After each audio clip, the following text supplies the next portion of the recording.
Make it visual. Avoid giving instructions in the air. ELL kids have a harder time processing spoken language, so instructions, even basic directions for classroom procedures, should be written on the board whenever possible.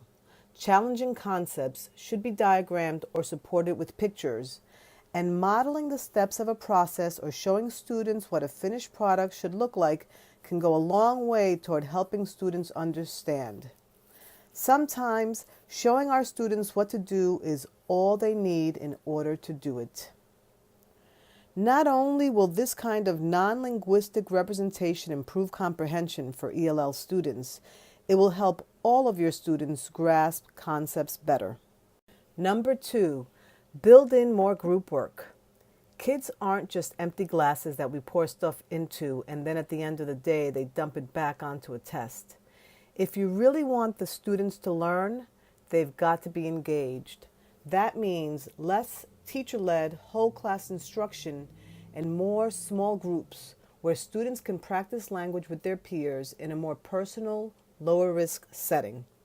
3, communicate with the ESL teacher. They are the experts and an incredibly valuable resource. Our 3 terrific ESL teachers are Mrs. Tozin, Miss Molina, and Mrs. Henry. Number 4, honor the silent period. Many new language learners go through a silent period, during which they will speak very little, if at all. Don't force them to talk if they don't want to. A lot of students who come from cultures outside of America want to be perfect when they speak, so they will not share until they feel they are at a point where they're perfect. Just knowing that this is a normal stage in second language acquisition should help relieve any pressure you feel to move them toward talking too quickly. 5, allow some scaffolding with the native language. Although it has been a hotly debated topic in the language learning community, allowing students some use of their first language, L1, in second language, L2, classrooms is gaining acceptance. When a student is still very new to a language, it's okay to pair him or her with other students who speak his native language. Some students are afraid to open their mouths at all for fear of sounding stupid or just not knowing the words to use. Letting them explain things or ask questions in their first language gets them to relax and feel like a part of the class. And this doesn't only apply to spoken language.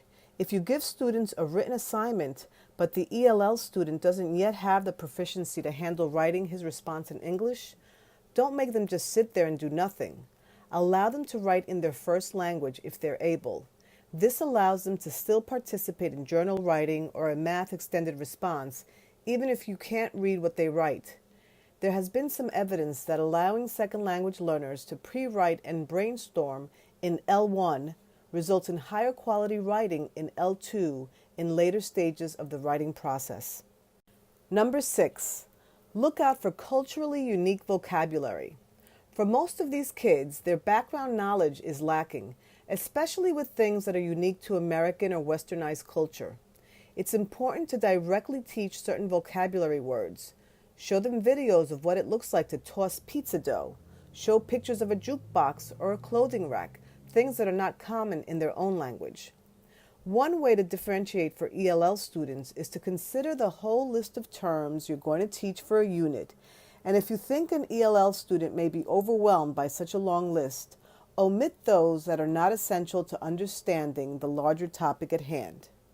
Number 7, use sentence frames to give students practice with academic language.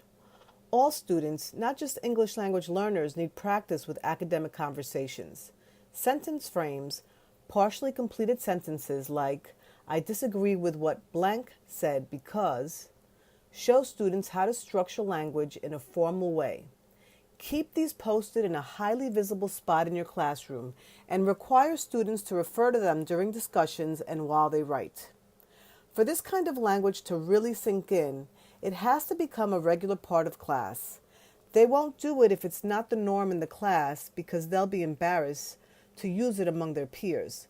But if they can put it off on the teacher and say, oh well, you know, Miss Molina makes me talk like this, Then they don't look as hoity-toity as they would otherwise. 8. Pre-teach whenever possible. If you're going to be reading a certain article next week, give ESL students a copy of it now. If you plan to show a YouTube video tomorrow, send a link to your ESL students today. Any chance you can give these students to preview material will increase the odds that they'll understand it on the day you present it to everyone else. That kind of thing is wonderful. The kids feel so empowered if they've had a chance to look at the material ahead of time. Number 9. Learn about the cultural background of your students. Our second language populations grow more diverse every year. Taking the time to learn the basics of where a child comes from, exactly, not somewhere in the Middle East, South America, Asia, Africa, tells a student that you respect her enough to bother. Not taking the time to at least correctly identify a child's country of origin, much like not bothering to pronounce their name correctly, is a kind of microaggression, a small, subtle insult that communicates hostility toward people of color. Make a commitment to be someone who bothers to get it right. 10. But don't make a child speak for his entire culture. A teacher asked a new Iraqi student how he felt about the war in his country right in the middle of class. That's not cultural inclusiveness. I've seen teachers do this and then pat themselves on the back. The student's English is limited, so they can't express themselves very well, and they don't want to represent. They just want to be there. If you anticipate a theme coming up in your class that's going to be relevant to one of your students, have a conversation with them in advance or check with your ESL teacher to see if they think it's appropriate for an in-class discussion. Number 11. Show them how to take themselves less seriously. By modeling the risk-taking that's required to learn a new language, you help students develop the courage to take their own risks and to have a sense of humor about it. An ESL teacher tried to say the word paint, pinta, in Portuguese, and instead said the word for penis, pinto. Students roared with laughter while the teacher stood there with a "what" look on her face.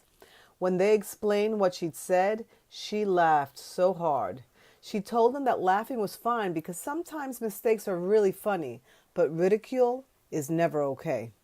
Number 12. But always take them seriously. Don't mistake a lack of language for a lack of intelligence or maturity. When a child can't express themselves as well as they would like in their native language, it's far too easy to assume the concepts just aren't in their heads. It's heartbreaking to hear teachers say, "L kids don't know anything." These are brilliant kids and they know a lot. They just can't tell us in English yet. Make a conscious effort to see past the accent and the mispronunciations and treat every interaction, every student, with the respect they deserve.